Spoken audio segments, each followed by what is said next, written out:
welcome back. Today we're gonna try practicing a more chill editing style, okay? Because I would like to be more consistent with posting on here. It's just gonna be a lot harder because things take so long to edit. And I feel like a lot of people like that version of like not edited, but some people do like it hyper produced. So I don't know. Let me know what you guys think. I'm not gonna not edit this. I'm just gonna like not be, you know, I'm not gonna edit out my ums kind of thing. I'm going to talk to you guys about what books are up next. If you know anything about the way that I organize my books, which is like one of those things where it's sensical to me, it might be nonsensical to you. Okay, and I'm still trying to figure out where to look, honestly, because I noticed in my other video, I don't know what's, wait, where are they? The camera's right there? What? No wonder I was having such a weird time looking. I'm like looking at, okay, doesn't matter. Anyways, hey, it's basically is my TBR shelf, my big one is in my room. And then out here in my living room, I have my Hall of Fame here in front of me, which is a skinnier Billy bookcase shelf like this one. And then I have this is all books that I've read except for this little corner and this little corner. I don't know why. This is just how things have turned out in the way that we have them. And honestly, the system kind of works. So this here is the up next TBR. So we have big TBR, little TBR, the rest of the library. I don't know what's going on. So, okay, right now what I did was I found some of my smallest books. I'm behind on my book goal. I want to read 168 books this year. And right now I think I'm at what, 55 maybe? Let me double check. And what, today is June 14th, so I'm behind. And to be quite honest with you, I don't know that I'm making it this year. It was a lofty goal to begin with. Hey, listen, a girl can chase her dreams. And let me see. I do not like, if you guys are still using Goodreads, I know, I'm not enjoying it either. 56, okay, I'm at 56 books. How many books does that mean I'm behind? Because that's only 33% of the way through and we're halfway through the year. So I did, because I'm behind, I found a lot of my smaller books that were on my TBR and I put the shorter ones here because I'm like, you know what? I can get through that way. And I know that that's arbitrary and silly and whatever. It's just a me thing. I don't know. That being said, I'll read off some of those that are a little bit higher up on my list, but I'm not going to stick with just those ones. But I will show you the ones that I think are more than likely to come up next. Now, if you know anything about me, that changes by the hour, frankly. But for the most part, I think this is generally kind of where we'll be. So right up here, this is actually the TBR. So this is like up next, like literally within the next few. So these four are my goal for the remainder of June, on top of the ones that I'm into at the moment. I haven't started any of these just yet. So all of these are actually arcs, which isn't, I don't typically only read arcs. I try to spread them out amongst all of my other books, but we've got A Language of Limbs. This is a story about two lesbian women, and from what I understand, it's like one limb of the story is them getting together, and then the other limb is them avoiding their sexuality completely and like kind of trying to live straight lives almost. Or maybe. That's what I'm assuming. Again, haven't read it. The only thing is, as we know, I'm not super into romance at this moment in my life. So right now I just finished another, because it's Pride Month, I want to be reading, you know, in theme with the month. And that book sounds great to me on a regular day, but obviously right now, not where we are, which is the similar vein with these two. This one's by Haley Jacobson, Old Enough. It's a fictionalized story that I think is like also kind of about her and experiencing her bisexuality. Hey, you came to say hey? You came to be annoying? She's actually gonna bite me. I feel it in my bones. And then we have Housemates, which I've had for an embarrassingly long time, because whenever the author reached out to me, I was like, oh my gosh, I can't wait. I've been dying to get to this book. I've been really wanting to read it. I keep seeing it everywhere. All my friends have it.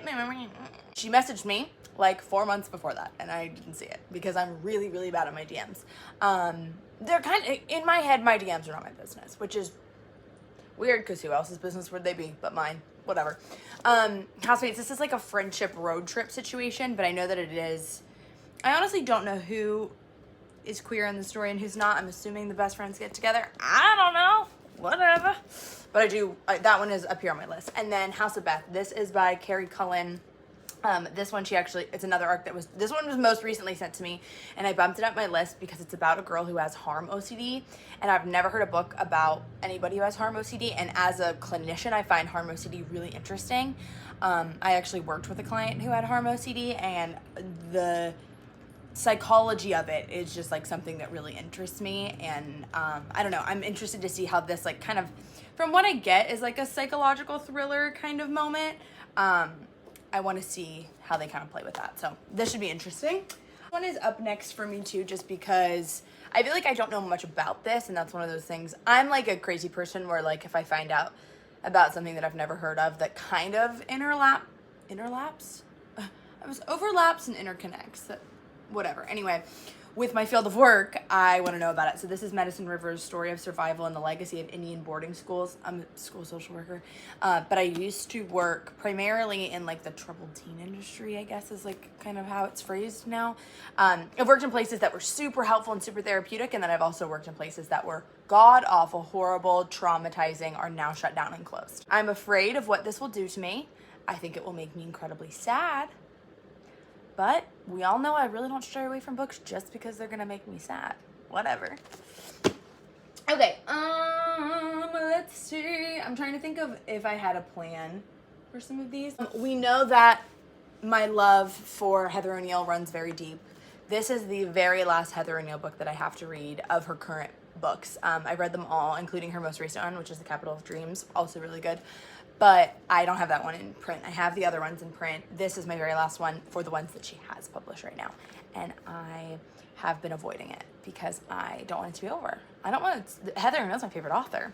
So, I don't know. I haven't heard much about this one truly at all. I've never heard one person talk about it. So, I don't know. Once we get to it, I have a feeling I'm going to be hook, line, and sinker. Capital of Dreams was not my favorite of hers. I think if anything, it definitely is my least favorite of hers. I think it's the only one I didn't rate a 5-star. It was it was probably a 4.25, maybe. I don't know. I don't remember what I would have rated it in my head, but I'm hoping that this does not feel like that, because that was the last book I read of hers. So it's not that I have a bad taste in my mouth about her. She's my girl, but I was just used to her books all being 5 stars. You know what I mean? So anyways, all her other books for me are 5 stars, and so that one should be in the camp there as well. We did just pick for July, August, September what the other ones are going to be, and they're actually not over here, but the plan is to do Godshot. If you've heard of that one, I think that one is the one for July. August is Exhibit by R.O. Kwan. And then, let me think. September is My Heart is a Chainsaw by Stephen Graham Jones.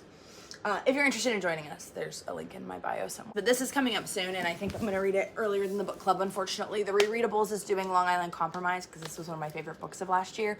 And I'm working on writing a book that I want to feel like this one. As I was reading it, I was like, my dream is to write a book that feels like this one. So, that being said, I got to reread it. Take some notes on it. Very excited about that one as well. Okay, next we've got Radical Reparations by Marcus Anthony Hunter. This is an autographed copy, but I did get it from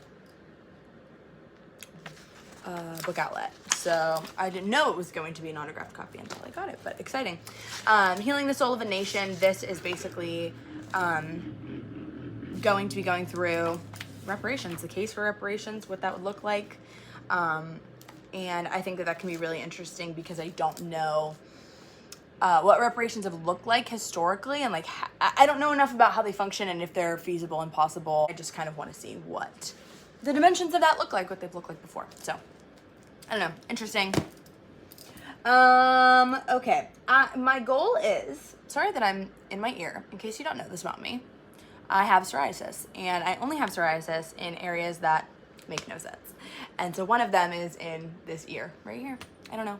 Sorry, Clea is playing with my iPad, because why wouldn't she be? Why wouldn't she be? She knows I'm recording. If I'm not actively paying attention to her, she's doing this. So, whatever. Okay, we know that last year I was trying to read more Toni Morrison. I got through one of her books. Loved it. 5 stars. The Bluest Eye. It's on my Hall of Fame shelf. But I just did not prioritize the other ones. So I want to get at least another one done this year. I like them. They're just they require so much like thoughtful interpretation. And so sometimes whenever I'm speeding through books, I want to take one slow because I think it deserves a slow because she just does so much. Okay, here's the thing. I have a new appreciation for Toni Morrison at this moment because I was reading Brandon Taylor's book, Filthy Animals. I also read Real Life by him. They're actually right there. Really good. And I was thinking to myself that I think Brandon Taylor, I wouldn't be surprised if I knew more about Brandon Taylor. This is Googleable, which I probably will Google. But he writes a lot like Toni Morrison in my head, where he's, everything feels meaningful and, yeah, they're a part of a larger picture. How do I explain it? Good. They're both good. I have Paradise and I have Song of Solomon. I've been talking about reading Self-Care by Lee Stein, I believe is how you would say that. I've been talking about it for a year. I don't know why. Well, I do know why. It's because I have an entire shelf that's overflowing in the other room. That's exactly why. But, can't wait. You know what I mean? I meant to show you my Libby holds. I need to be medicated. Yeesh. And you know why I got sidetracked? Because I was on Goodreads, so I forgot what I was doing. Get a grip. Okay, right now I am doing our Rereadables book club, If an Egyptian Cannot Speak English, if you know anything about me. One of my favorite books of last year. I'm just going to go through my holds. Why is God Laughing by Deepak Chopra. I have less than 2 weeks for that one, so I'm excited. I actually used to have that one on my holds, and I kept letting it lapse because I just was not paying attention to it. And then I think I created a line for it by wanting it. Doesn't matter. Moral Ambition by Rutger Bregman. I read his other book, Humankind. Right there. Right there. Not that it matters. Yeah, so I'm excited about that one. I got that one sent as an ARC. I've got, sorry, this is not the most effective way to be doing this. It's Not Hysteria. This is about women's reproductive health, like what we don't know about it. Julie Chan is Dead. I truly have no idea what that one's about. I saw it and I realized that it had a lot of people that wanted it. And I said, well, if everyone else wants it, there must be a reason. There are certain types of groupthink I'm incredibly susceptible to. Private Rights by Julia Armfield. Julia Armfield also wrote Our Wives Under the Sea, and I really liked that one. I tried to get an ARC for this one, and I feel like I got rejected for it potentially. So, I guess I'm just sitting here on this wait list then. Everyone keeps recommending Everything is Tuberculosis by John Green, and they keep saying that it's so good. I feel like it is one that I would like on audiobook, so I requested it, but there's a chance that I cave and buy the book earlier, because I just want it. Nuclear War by Annie Jacobson. I want to make myself sick. I don't know. Zadie Smith's White Teeth. I do not know if I will like Zadie Smith. I have no idea. Part of me worries that it might be a little too smart for me. Not smart in the sense that I can't read hard books. I definitely can. But I think there's a certain type of fiction book that gives me the secret history vibe, and I was not a secret history girl. Really. Not ultimately. Again, not to say I don't like a slow book or that a long book. A lot of the books that I read are long. Okay? But it just didn't do anything for me. The plot it felt like running through quicksand to me. That being said, I also saw a cover that I liked for The Mother Toad. If you've read this one, tell me, because I have no idea if it'll be any good, but I want it, so. The Empire of AI by Karen Howe. I feel like that is the best way I'm going to get the information I'm looking for about AI. If you're using ChatGPT, please stop. Okay? I have never read a Kristen Hanna novel, but I do have like 4 of them just sitting on my TBR shelf. And so this summer I would like to get to The Nightingale because everyone's read it. So I've got to be in with the times. Ocean Vuong's The Emperor of Gladness. You probably know Ocean Vuong's On Earth We're Briefly Gorgeous. Which, let's listen to this. I got a jury duty summons the other day, and I go to jury duty, and this guy was so close to being cute. Oh my God, it was sickening how close he was to being attractive. But he just wasn't there for me. For somebody, it'll be great. For me, I was like, you're just missing the mark. And it sucked because he was reading On Earth We're Briefly Gorgeous. And I was like, that would be such a green flag in a man for your father. Okay. I don't know what this one is about. Let's see, actually, because I don't remember. I think it's something very different from the other one. One late summer evening in the post-industrial town of East Gladness, Connecticut, 19-year-old Hai, H-A-I, stands on the edge of a bridge in pelting rain, ready to jump when he hears someone shout across the river. The voice belongs to Grazina, an elderly widow succumbing to dementia, who convinces him to take another path. Bereft and out of options, he quickly becomes her caretaker. Over the course of the year, the unlikely pair develops a life-altering bond, one built on empathy, spiritual reckoning, and heartbreak, with the power to transform High's relationship to himself, his family, and a community on the brink.